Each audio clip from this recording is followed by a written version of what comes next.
Yo, welcome back to the Audio Theory Podcast. If you're new to the channel, please hit the like button as well as the subscribe button and check the description box for today's topics.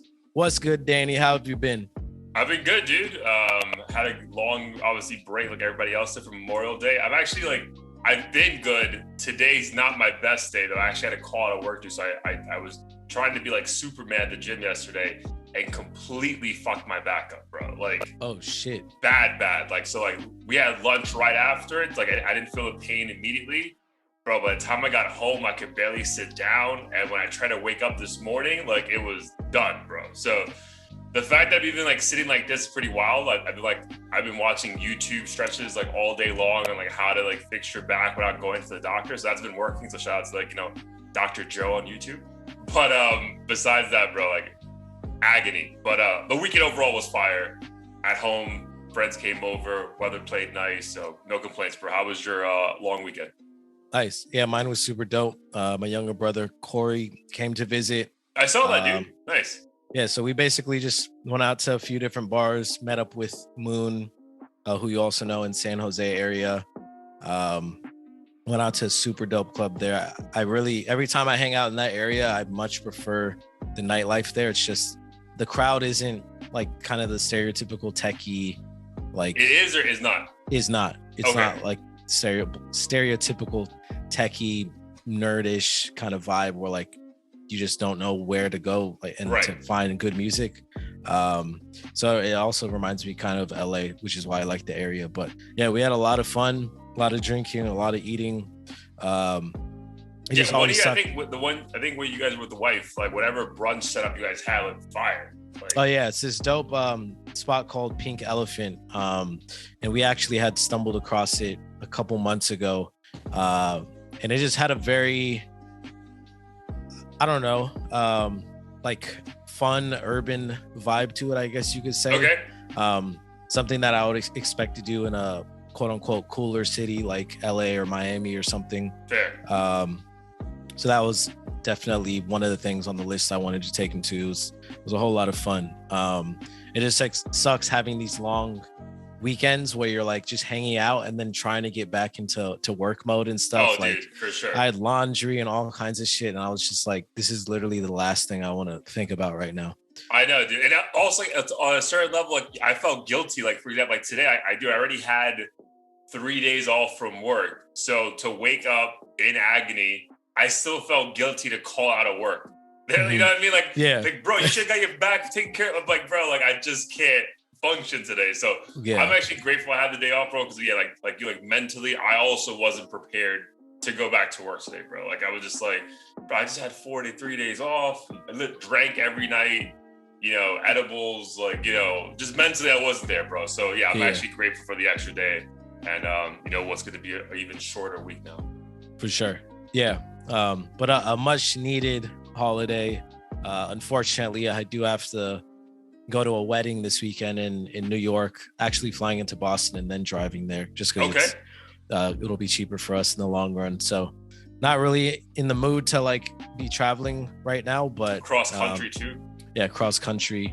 But other than that, I'm sure these next couple of days will be chill. So nice. So wedding Friday or is it like a Saturday wedding? It's a Saturday wedding. So we're staying with a friend who lives in Boston, driving to New York the day of the wedding because it's not in the city. It's like in Summit, New York or something, like upstate. I don't know where it is. Yeah, much closer to like Boston and stuff. Mm-hmm. So we'll be making that drive, spending the night out there, obviously, then driving back to Boston. Then we're going to be there for a couple of days, then fly home like Tuesday night or something like that.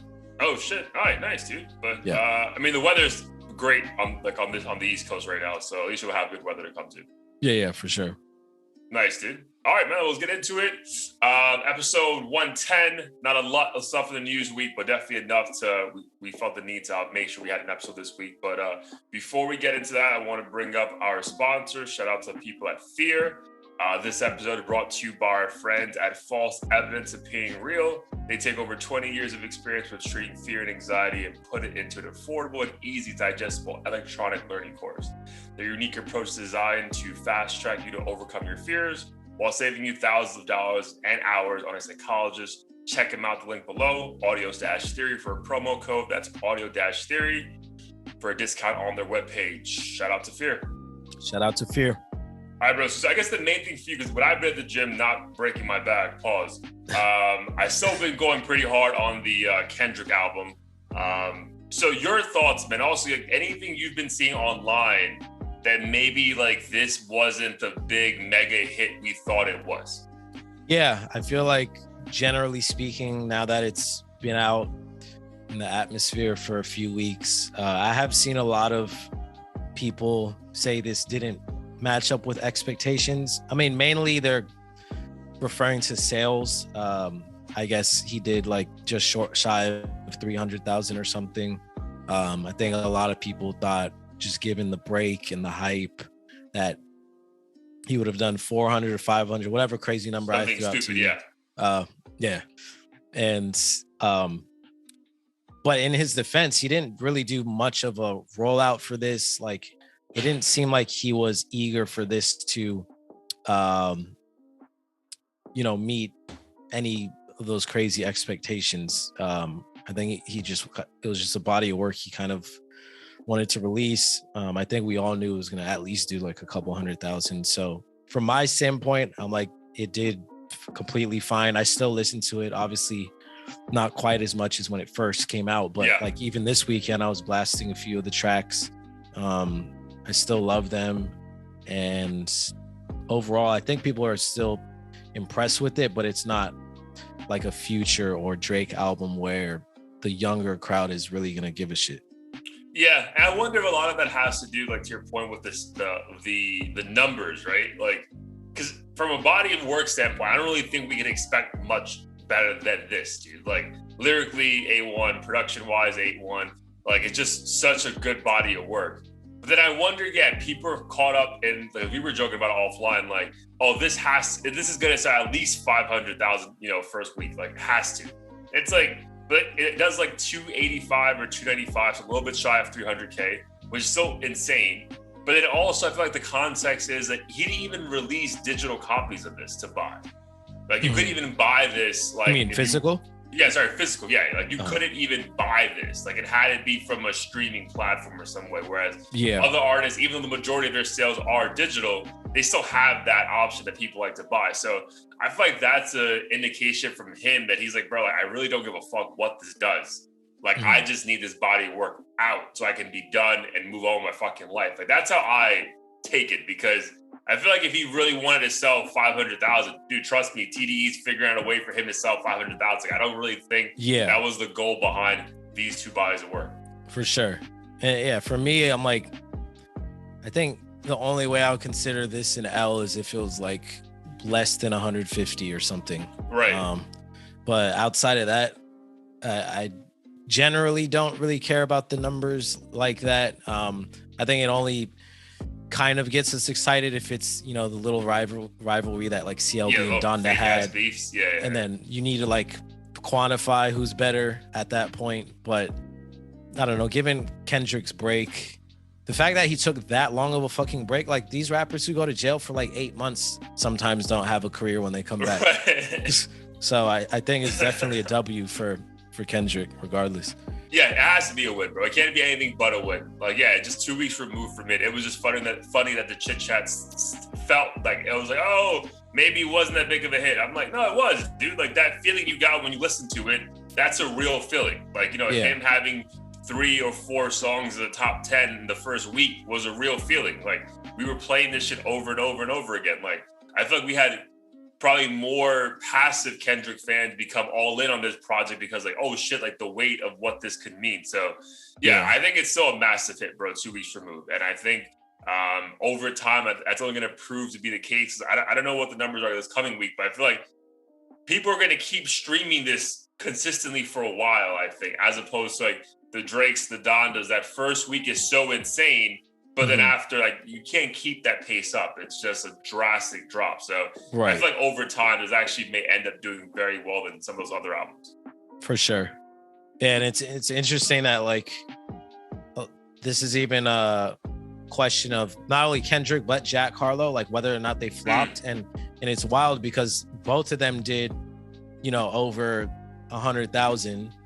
And prior to that, like the average rapper, I don't know, they'd be lucky if they did like 40,000. Right. So it's just wild how, it goes to show that we hold every rapper up to their own standards. Like Drake, if he does fucking less than 300, like people are acting like it's an L and shit. So yeah. It's wild. The own standard for sure. So how do you think? So now that we're 3 weeks removed from Jack Harlow, how is that sounding to you? Honestly, I fucking love Dua Lipa. I still play that song all the time. Yeah, that's in the gym. That's a bang. Like I've actually seen a lot of people talk shit about that song, saying whatever, but I think it's a smooth track. I think he did his thing on it. Honestly, outside of that, there's maybe like one song on there that I'll tolerate. The rest is just kind of boring to me. It's not bad. It's just I don't like have any interest in any setting to really want to listen to any of the other stuff on there. And I've seen he's been on a crazy interview run, literally a new interview like every 2 days. I don't know if his label was it pre-album dropping or still like after still after like it was like a couple before, and then there's been like 7 since. Like he's been on every fucking radio station and platform. I don't know if it's like his team forcing him to do it, but you could see he's like getting tired. He's not like upset or anything. It's just like he's going over the same shit. And I don't know, at this point I feel like the album hype has definitely died down. Like you either love it or you don't at this point. So I'm just really curious what he's gonna do to like redeem himself, because at this point he definitely knows people are talking shit. Yeah, but I wonder how that like actually seeps into his like thought process when like First Class is still the #1 song in the country. You know what I mean? Like, is he just like, yo, fine, dude, hate it, I don't care. You know what I mean?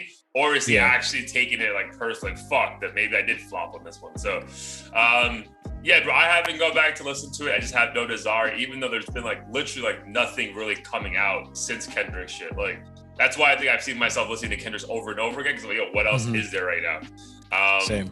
But it's funny, I was going on a walk the other day, and one of the neighbors, a white family, whatever, like doesn't matter, but it was just funny. Like, this little white girl like doing like TikToks, and she had like a tripod set up like for the camera, and then you just hear Jack Harlow like blaring in the background. And I looked at my girl, I'm like, yo, these are the people listen to Jack Harlow. Like, this is it. This is it.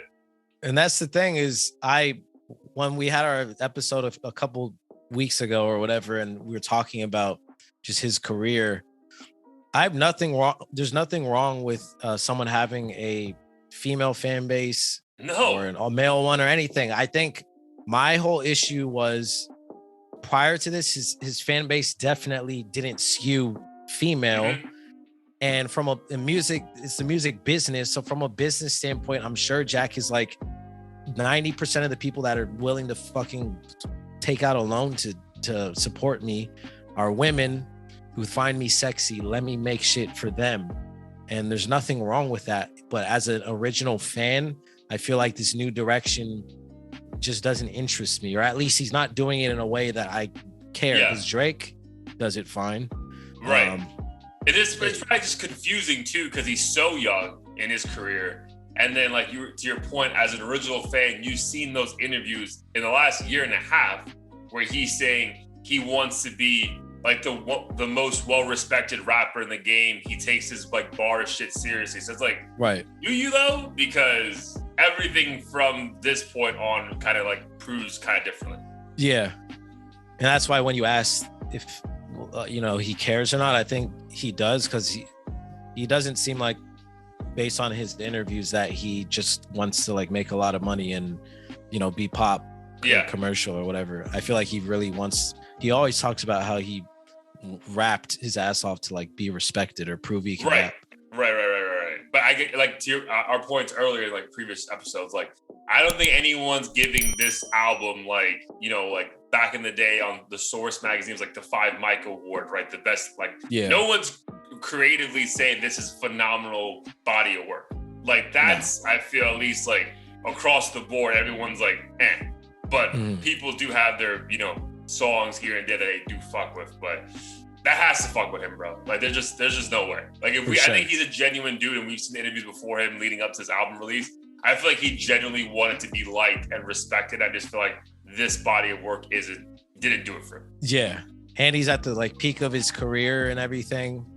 And all of a sudden, he said this shit was like the best album or project he's done or something. And to hear that the fans, or at least the hip hop community, isn't the hip hop community is probably better. Yeah. Because the fans clearly fuck with it, bro. Because it's like his best selling album. That song stays number one because of whatever reason. Like, he's still getting bread, which again, at the end of the day, we could say that this is his only job, but I don't know. There's certain artists that you put in different spaces, and it just felt like he was going to be one of those. And then like right now, I'm just like, ooh, maybe you're not. And which again, it's fine, bro. You could still be a star. We're just not an artist who we take fully like serious, bro. Like, Flow Rider made a ton of money. Yeah. I just look at Flow Rider in a different way. Yeah. So like, like Jack Harlow, you're not checking for a Flow Rider album, like at midnight at least. Yeah, you're not staying up to exactly. But we're like, for Jack, we currently are. But like, if this is gonna be what to expect, bro, I'd be like, yo, let me know in the morning what's hits, and I'll peep it. Like, I'm not. It's just different, bro. So I think this is definitely a very critical time in his career, like this post album run going against the new album, because like, it could be very different how we look at Jack in like say 2025. Mm-hmm. I think his next project and move, at least for the hip hop fans who are on the fence, is probably going to be his most important. Because if he flips some like the Beautiful Girl Sean Kingston song and tries to like make that his next, if he does some shit like that, then like that ship has sailed fucking 200 miles away already. That's fucking hysterical, dude. Wow, dude, but do you think like it's because a lot of people, even like Mac Miller, not to draw this comparison again, but like Mac Miller had that funny line that I did this all without a Drake feature. Do you think he got his Drake co-sign just way too fucking early, and like that made him like try to move exactly like him, because now he's like, yo, fuck. You know what I mean? Like, I wonder if that fucked him up a little bit. I think so. I'm glad you brought that up, because I think from a Drake standpoint, it was smart, because he's probably like, this kid's at his peak. Oh yeah, I don't genius. know if he can go any higher. Genius for Drake's point of view, like 100%. It can't hurt him in any way. Yeah, but I think it got to his head, and he just probably just felt like, yo, I got my fucking little idol's cosign. Anything I'm doing from this point, like I can't do anything wrong. Like as long as these people are supporting me, then whatever I put out is the best shit ever. And I don't know if like the hunger died, but I'm sure it boosted his ego, and he's just felt like whatever he was doing was golden at that point. Yeah, was it? Yeah, because dude, honestly, it feels like this obviously just us like talking propaganda bullshit, but it feels like at times like he had a game plan. Then Drake like takes him to Turks and Caicos. They have a conversation. He's like, fuck it, new plan. This is what we're doing. Like, that's what it sounds like. I feel like I made a comment when we did the album reaction. Like, this sounds like someone trying to make their own version of a Drake album. Like, that's what this album really just felt like to me. Yeah. And who knows, maybe Drake fucking handed him a throwaway track and was like, just reinvent it your way or something. And I'm sure they had conversations, and Drake was like, yo, the women love you, like tap into that. And he went that direction. But regardless, it felt flat and kind of dull. Again, it wasn't might be blasphemous bad, though, and especially because I heard the video for Churchill Downs coming out tomorrow on June 1st. Yeah. But did that song even do anything for you? No, and it felt more like a Drake song. Granted, I know we talked about that, or I sent you that TikTok meme thing of Drake basically dominating like 90% of the song. Yeah. But even that song wasn't something I added to my playlist. It was just kind of like a moment. Yeah, me either, dude. Okay. Like, I was like, all right, you guys talk about being super rich, cool. Yeah. But it didn't do anything for me. Right. So like, even if that's like the highlight for you of an album, it's like, damn, that's a pretty average fucking highlight to have. Like, because people can say, yo, he was spitting bars like crazy. I'm like, yeah, bro, but when are you ever playing Churchill Downs? Like, in what setting this summer is that ever going to be like, yo, put that on right now? Like, it's not happening. So it's just odd, bro. And I feel like that the majority of that album, I just finished listening to like, this is weird. Like, again, not bad, but like besides Dua Lipa, which is a fucking banger, everything else is like, I kind of get what you're trying to do, but like you just didn't come anywhere close to kind of executing the actual Jack Harlow formula, what we've seen this far off like your other mega hits. Yeah. And I was talking to my brother about it this weekend too. Not the Jack Harlow thing necessarily, but just artists in general. And I feel like once they've made it, like that hunger probably starts to fade a bit.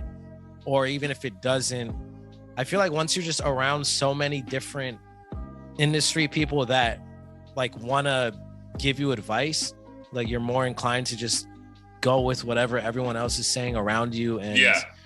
And the labels fucking knee deep in all the shit you're doing. And then before you know, we get this like microwave music that like shouldn't even really exist.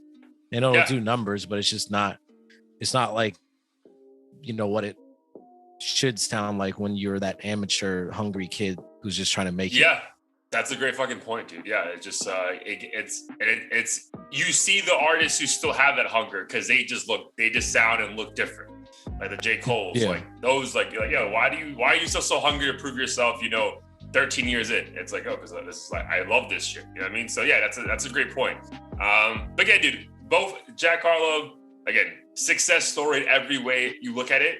Just very interesting time right now. Again, like to your point earlier, I remember like my boy Sammy, like when we first had our first couple episodes that you were talking about Jack Harlow like back in 2019, like yo. I think this is coming from like an original fan perspective as opposed to like a hater. And we're just saying like, bro, like we really thought like this guy's going to be the next thing. And I'm like, maybe he's not. And that kind of sucks is how I'm taking it. Yeah. Yeah. I think that's really what it is that disappointment. Especially because we don't have, I mean, there's only a handful of decent people where like you would give a shit they release more than one project. Yeah. And to see it go in this direction is kind of disappointing, especially because, you know, he's brings a new perspective. He's not just like the stereotypical street dude. Right. He had like a billion of those guys. But it is what it is. It's not too late for him to change though. No, dude. Was he 25? 25, 24, well, mid-20s. Young as fuck, bro. Is going to have more opportunities to drop more projects. So, okay, I think Jack Harlow is going to be fine. I just wonder if his fans will be able to deal with it. But as to make a random segue to another white rapper, but your thoughts on the game, just like shitting on Eminem the week that I guess Eminem came out with a deluxe version of the Eminem show, which I did not peep because I just don't care.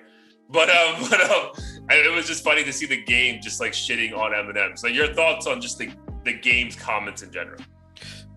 I guess my first question is where did this animosity come from in the first place? Is it kind of just a stunt to make headlines? And that could be true because Game, I know he likes to name drop in all sorts of different the name drop king ways. Yeah. I mean, based on what I heard from him, he didn't really say anything. I haven't heard from like a billion other criticisms of Eminem, like no one plays him in the hood, or when's the last time you heard an Eminem song in the club, whatever. But if I'm Eminem, at this point in time, I don't give a fuck. Like I've already contributed so much to hip hop. Why would I care? But I feel like Eminem would wash him in like a rap battle. Facts. So I think the Washington rap battle for sure. Dude, the songs in the club, I mean, maybe because I was like growing up in India, bro, and like anything Eminem did was popular, so they still put it on in the club. Oh, yeah. But I can't even think about like, did he have a song like Akon? That was the Akon, Smack That? Was that it? Yeah, like that was in that every was played fucking a lot. Club. Yeah, dude. So like maybe he doesn't have a recent club banger, but when that song came out, that was played everywhere. And I feel like he has Jay-Z has club bangers, club anthems, but like I feel like when you're just that famous, they'll figure out a way to play you in the club, bro. And that's what Eminem is. So like for Game to like lean on that is like, bro, you're fucking reaching. Right. And then to say that no one's played, dude, I was in the hood like when he dropped Marshall Mathers LP and like Eminem's show, like, bro, they were playing that shit. Like when he dissed Jermaine Dupri, like everyone played that shit when he helped fucking 50 Cent fuck up Ja Rule on a track. Yeah. Everyone heard that shit. So like that take is just like tired, bro. Right. Because you're lying to yourself if you don't think in the hood they were playing Eminem when Eminem was at his peak. Now listen to him now. No, dude, because no one is. You know what I mean? But like when Eminem was the man, the hood was playing Eminem. There's a reason Dre gave him that fucking cosign because like, bro, this dude is special as fuck. So it just seems lazy, bro. And like we could make a million comments about the game, but like, bro, like he's irrelevant as fuck, man. Like he did one song with Kanye, now he dressed like him, and now he's the greatest thing ever. Now he's doing fucking TikTok dance. Like, bro, like you're rich. We get it, bro. But we also don't want to hear from you in a music anything, because dude, no one listens to you anymore. And I think it came across like someone who's like super defensive about their own shit. Let me just deflect and tell you why, your favorite rapper is actually trash. It's like, bro, come on. Right. Also, I hate that argument of like no one plays it in the hood, because their only frame of reference is usually like the 4 or 5 blocks they kick it on, or like the 1 or 2 hoods they go to. And last time I checked, none of these guys like that are legends get played anywhere nowadays. Like Nas, Game, Jay-Z, like, and if they do get played, it's like the family friendly shit that will work like at any club or restaurant, like the New York song with Jay-Z, or like maybe Hate It or Love It or something, but or not even that, How We Do. So I don't know, it seems like a weird place for especially someone who's like, I guess, classified as an old head now. Oh, he's definitely OG in the game, which is why, like, why are you being bitter, bro? Like that, it just came across like someone super fucking bitter. But I think to go back to the Jack Harlow comparison, like, dude, when the game dropped documentary, everyone thought his career was about to go to a whole different trajectory, and it did not work out that way. So I wonder if it's like a bitterness of like, damn, like, yeah, I made my money, but my rap career really never was what people thought it'd be. And this is just him like trying to stay relevant by just throwing shade. Yeah. I don't know too much about his history with people, but I get the sense that he's just like, I don't know, he seems like a wish-washy person. Like you couldn't really trust his motives. One day he's beefing with this person, and the next day he's best friends because this person's friends with it. Like, he hopped on the Meek Mill beef when Drake was beefing with Meek Mill, and I don't know, it just felt like you're an easy opportunity to knock someone who's already down. Like, shit, I could have. And really just get more like more light on himself. Yeah, and be like, oh, like he's super dope, and then there's like no consequences because Drake already washed you. So even if Meek Mill had the best response ever, like you could just lean on the Drake diss and play that on Instagram Live or something. Yeah, dude, the game is he's just washed, bro. And like, I appreciate, the community trying to keep him on because he does say some like outlandish shit. He's on Drink Champ, shout out to them. And it was a funny episode. But I don't know, when it comes to like criticizing other rappers coming from him, it's like, bro, I feel like this is coming from like a very hurt place because your own career didn't turn out the way you wanted to. And again, he can say, dude, I'm worth over 50 million, and dude, facts. But there's from the idea of like the hip hop community respecting him as an artist. Bro, to our point earlier, it's been a long time since we've been checking for a game project. Like, bro, it's been at least 13 years since I checked for a game project, bro, to be perfectly honest. Yeah, and it's sad because I used to be obsessed with like his music to the point where if there was a new song out, like I was on it, listening to it 24/7, and then something happened along the way where he just, I don't know if the drive disappeared or he pissed certain people off or what, but like, dude, but after a while, those name drops just get corny. Bro. Yeah, it's like you're beefing with everybody every other day. Yeah, I was like, bro, like, dude, can this just be about your life? Like, what? like, fuck, dude. Like, why do we have to get like Jay-Z's name involved in any of this? Just talk about your life. Yeah, he's literally beefed with damn near every person on the planet. I'm sure there's probably a song dissing us for all we know out there. Oh, probably. Yeah. Like for you turning your back on LA rap and shit like that. All right, man, I want to get to your take because that shit just like, it didn't rub me the wrong way, but I'm like, bro, who the fuck are you to check Eminem? Like, in this full scheme of hip hop, like, you had in hindsight, you had like a good 2-year run, and then maybe it's the New York bias in me, but I could also say when you have 50 Cent writing your hooks at the time of 50 Cent's absolute power, you know, which one really made who better? So I don't know, bro. That's just me. Yeah. But something I do want to get into, or at least ask you about real quick. Did you get a chance? I mean, your overall thoughts, because I know we're not lawyers, we're not experts on any of this like legal shit. But with the Young Thug and Gunna situation, like them locked up, they were both recently denied bail or bond, whatever it's fucking called. But they're gonna be locked up to at least the end of the year, according to new reports. Like, has this been odd for you? Because it's been odd for me where, like, I don't see a massive outcry of either, like, blogs that fucked with them or even rappers, bro, just saying, like, yo, this is fucked up. Is that weird? I think it's weird in the sense of just, like, how popular they are and how many different people they've worked with. I don't know if it's them. I mean, granted, I know in this social media era, we're used to people just being vocal about everything. So I'm sure there's probably a lot of chit chatter and offers of support behind the scenes that we'll never find out about or people don't care to publicize. But I do find it weird that it kind of seems like people are just like, oh, well, like even when Bobby Shmurda was getting locked up, like, I feel like we couldn't stop hearing about that shit. Stop hearing about it. Yeah, dude, everyone talking about it. Mm-hmm. And then I feel like with these dudes, he's like, dude, are prominent figures in pop culture, not even just hip hop culture.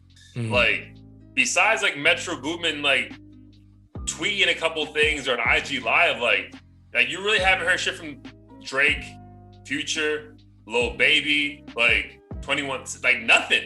Yeah. Or Complex. Then I wonder, like, is it because like, yo, this shit might be real and we can't just be saying, yo, free them if this shit's like, you know, a crazy accusation, but still, it just feels odd, bro. These are like massive pillars of the fucking community that we're just like, well, they locked up, so I guess they locked up. I think it's that, but also for a lot of people, I'm sure they don't want to get the backlash because I know Metro Boomin was flamed for basically saying free them, because a lot of people were just like, yo, if they literally committed all these crimes, why the fuck should they be free? Like, just because they made a hit like a couple months ago, like blah blah blah was murdered. You know, a lot of people like, I never would wish jail on my worst enemy, blah blah blah. But at the same time, it's like, yeah, I get they're a product of their environment, but bro, you have like 30 million in the bank probably just sitting there. Why are you over here putting hits on people and shit? Like, it just doesn't, the math doesn't check out when you think of it from that perspective. I get why you might be doing that shit on the come up when like you're just getting your feet wet or whatever, but once you've made it, why are you still like financing this shit? And I'm not from the street, so I don't know if like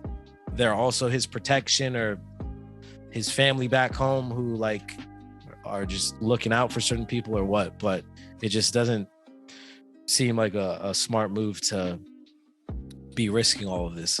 No, dude, I agree. Especially that shit's true, right? So like, are you leaning towards that some of these charges may actually be like accurate, and that's why like artists just like, let me just not associate with them right now until like it's clear they're innocent? Yeah, I think so. I feel like it would be kind of weird if like Drake, for instance, wrote something and then they're like, Young Thug guilty of like putting a hit on 10 people or some shit, and then Drake just looks like an idiot for supporting like a high profile criminal. Yeah, but dude, we know you support because you have a million songs with them. So like, it's like, I know for me, it's like weird as like a fan, maybe like, bro, like, are they your boys or not? You know, fuck what happened. Like, are they your boys or not? Because like, was it just like an industry thing you were boys with them because it's convenient, or were you actually like, you know, just friends with them? That's why like, I was trying to like, for me, it's like odd, but it's a great point. This guy's a fucking, Drake's $1 billion industry on his own, so he can't be really like, yeah, you know, he didn't do it. It's like, no, he did. You know what I mean? So like, I get that, but it's just odd. Just like, yo, these like all their friends, like no one really is saying shit. It's just like a weird fucking just I don't know. I feel like it's still like a movie to a lot of people, like a movie as in fake. Like literally last night I was listening to these LA rappers, and in his, like as I was watching them, they're pretty, I mean, it's very clear that they're a gang with street cred. And the back of my mind, I'm like, I wonder if any of these dudes actually like murdered somebody before, or if they're just talking. And then sure enough, literally like the next 5 lyrics, he literally says like, you know, people wonder if I got 5 or 6 bodies. Like I've been catching them since I was 13 or something. Jesus. And in my head, I'm like, I guess it's true, but I almost like wouldn't think twice until he actually got arrested for it. Then I'll be like, all right, this dude's a fucking idiot. Because part of me, I guess there's still like room for doubt or like exaggeration to where you're like, maybe he's just saying this shit. But I should be despise that behavior if he really did do that shit. Like, why am I bumping it? But I don't think people care because most people don't think an innocent person is the victim. Right. They think it's somebody else who just not deserves like another it. But hey, you're a part of that environment, so it is what it is. Just interesting times. But it's funny, like you kind of bring up a good point that I wanted to segue into the XXX documentary. Look at Me, dude. They did, because I know we spoke about this in the past with the Biggie documentary that we both loved. Dude, this is probably the best hip hop documentary I've ever seen, or artist documentary, where they really put it on the viewer to decipher, are you a fan of the artist? Or are you just a fan of the art? And can those two things overlap, bro? Because, dude, this 2-hour doc, you get all the information, like of his cases, of who he was from 14, fucking people up on Periscope. Oh, wow. His mom, like, literally saying, like, yeah, he, you know, if my son would have been Hitler, he's still my son. I'm riding till the end, right? Where the thing with, like, you know, Tupac's doc and like Biggie's doc in the past, it's like, all right, man, you're trying to make this guy look like a saint, and we know he did some fucked up shit. Like, let's talk about both and let us decide. Dude, this doc does a phenomenal job, bro. Like, phenomenal job. So I highly recommend it on Hulu. Have you seen it yet? No. So it sounds like it's not biased. Not biased at all. I mean, to as best it can be. Like, the woman who actually made the film works for Fader. But yeah, no, they were pushing back, bro, because she was like asking the mom about certain things, and she's like, "Well, you guys aren't letting my son move on." And this is before he died. You're not letting my son move on to the next phase of his life.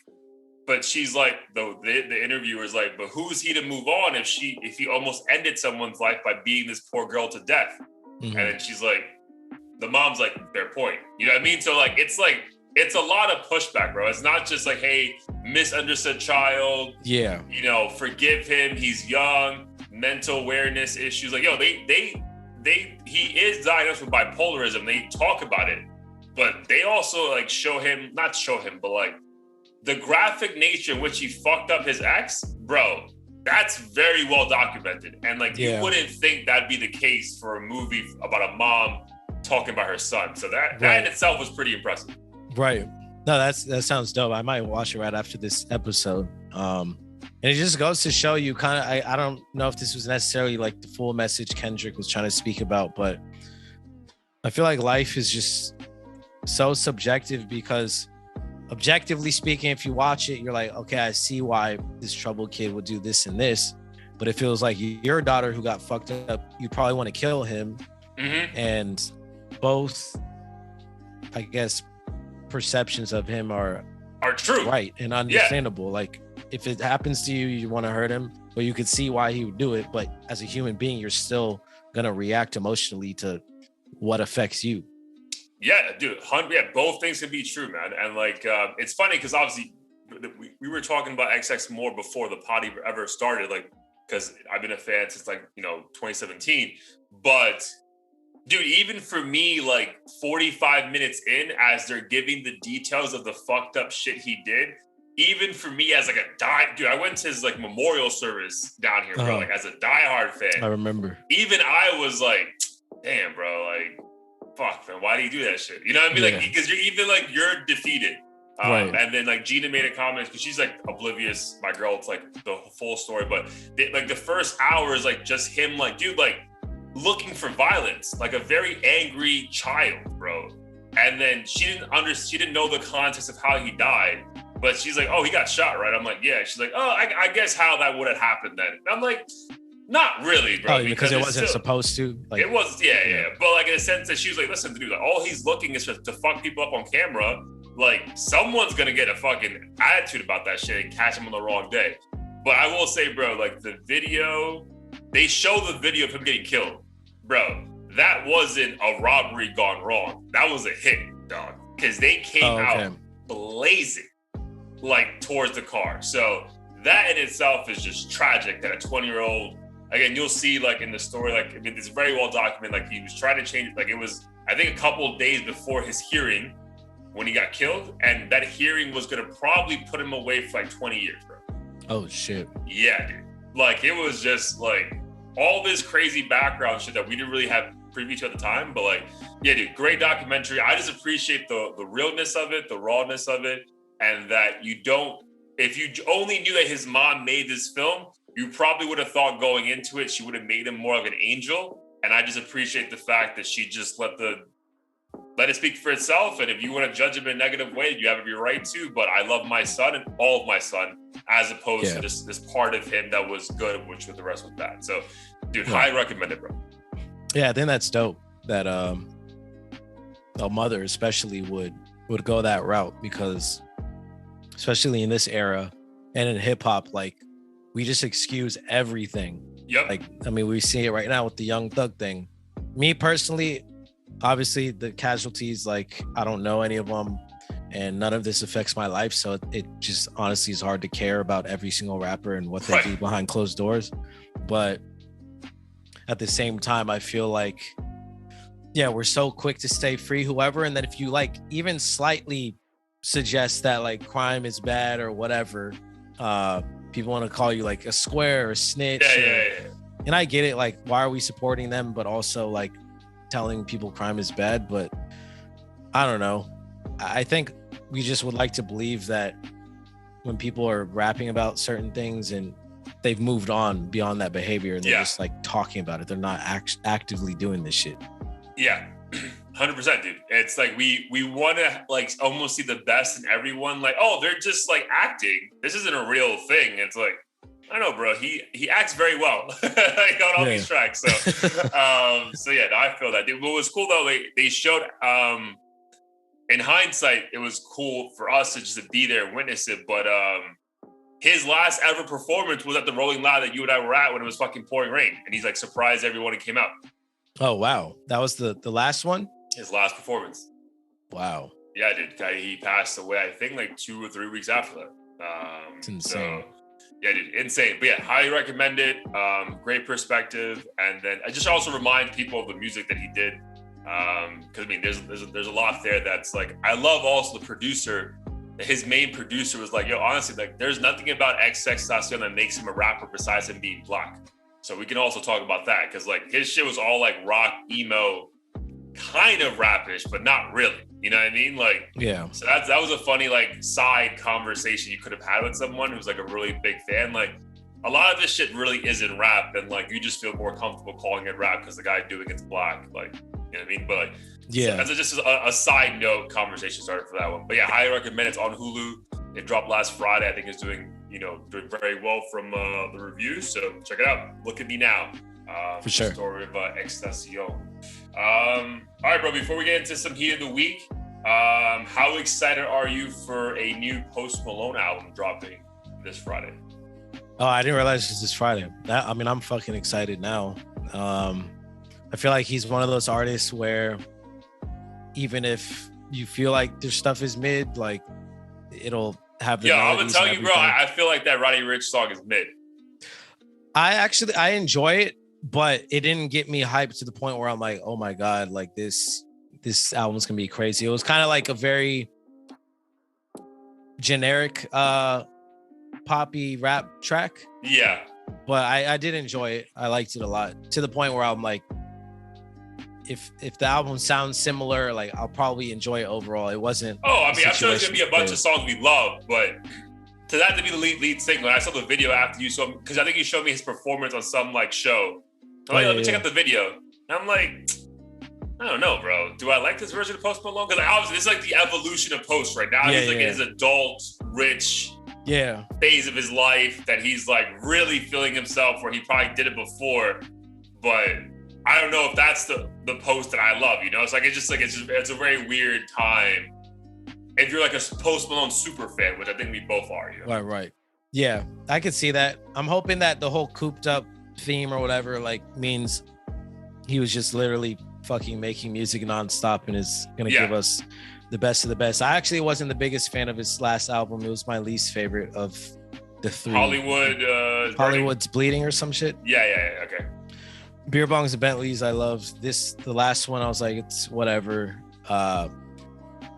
And Cooped Up, I liked more than most of the songs on the Hollywood's Bleeding one. So I'm hoping that means the rest of this shit is good. But I also hope it's not like the Jack Harlow trend where like the best songs were the ones the first ones he put out, leading singles and stuff like that.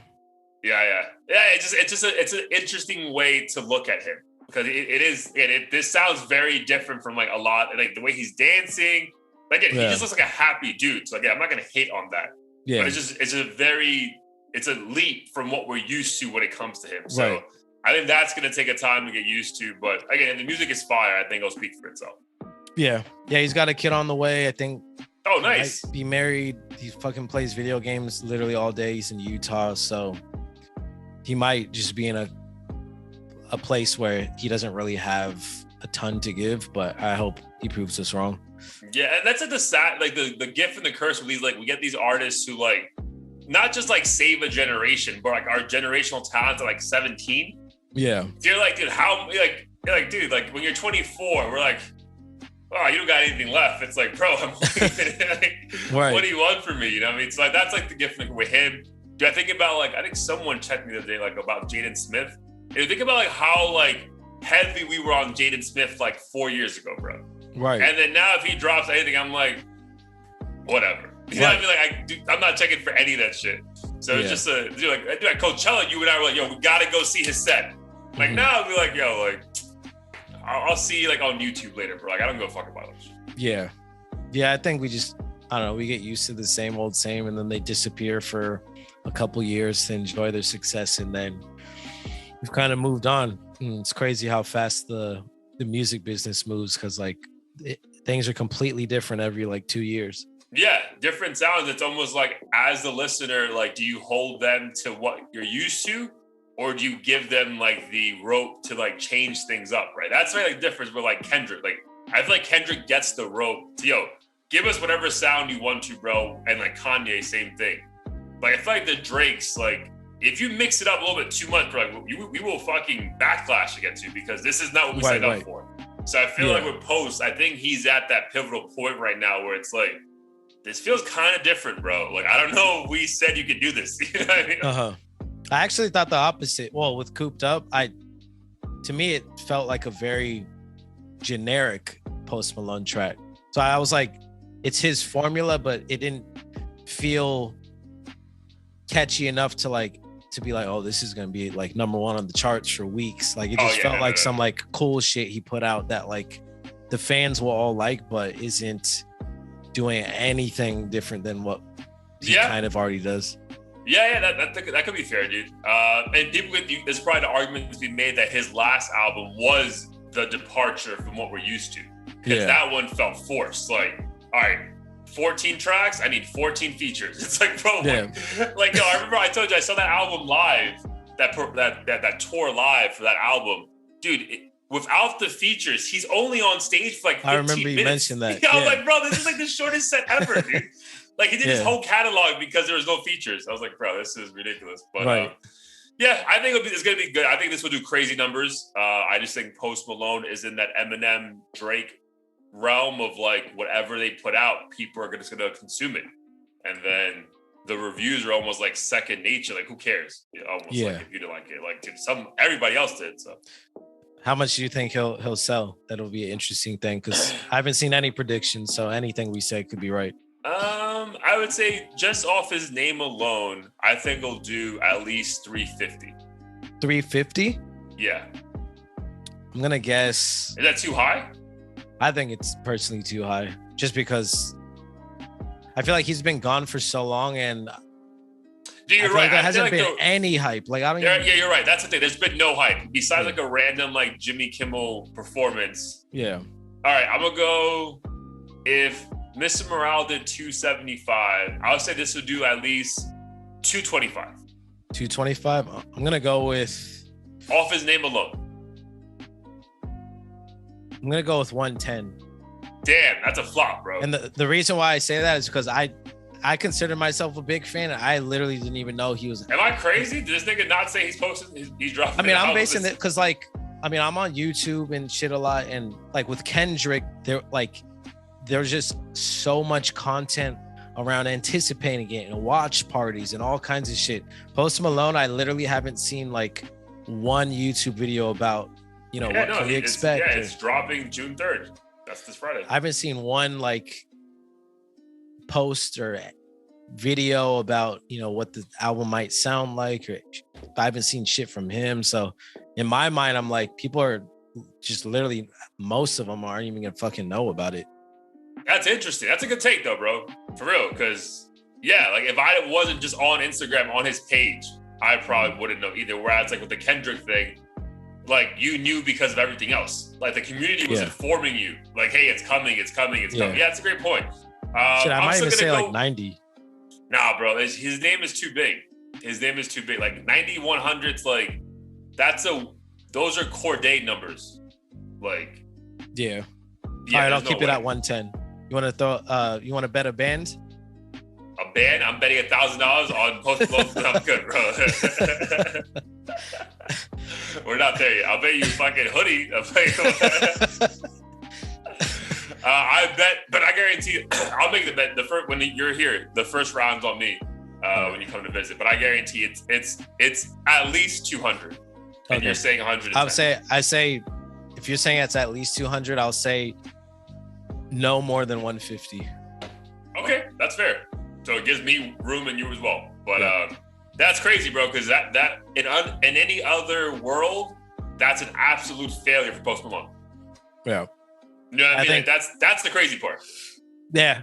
And I'm inclined to say, though, I feel like he doesn't care at this point. That's also fair. But yeah, dude, because I think like Beard Bong and Bentley, like I think he ended up doing like 400 or something crazy. Damn. Shit. So that's like, a lot.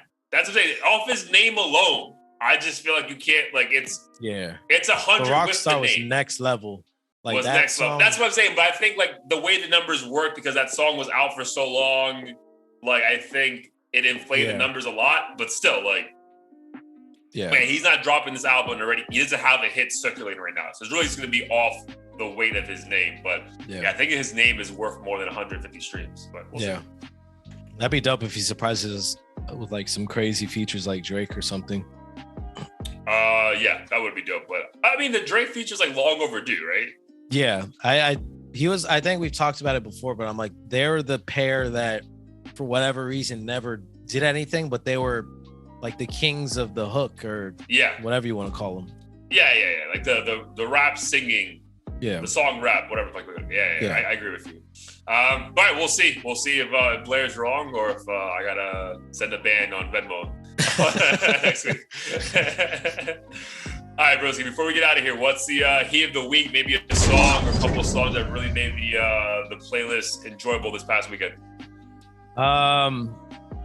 So there's actually a rapper who he worked on this past Kendrick album. He's from the West Coast as well. I'd say he's up there in terms of like the gangbangers or like street dudes who can actually spit and provide meaningful content. They're not just rapping and throwing their gang sign up all the whole fucking video. His name is West Side Boogie. Okay. And the song is called Stuck. For those who want to hear the song, I recommend watching the video actually because it's pretty dope. Okay. But I've been following him for a while now. I first heard a song from him like 5 or 6 years ago, and ever since was impressed. I think he might even be signed to Shady Records or something. And you know, when that happens, like when you get an Eminem co-sign, like obviously he appreciates your pen. Right. So he's definitely one of those guys to look out for. Stuck? Yeah, Stuck by West Side Boogie, not to be confused with A Boogie. It's not a banger, but it bumps, and it's just a dope song about, struggling and trying to overcome that shit. You have to hear it to understand. Well, you said peep the video first. Yeah, peep the video. Yeah, for sure. Yeah, because that's some songs really do paint a better picture when you get like the full understanding of what the artist is trying to convey, as opposed to just like hearing it by itself.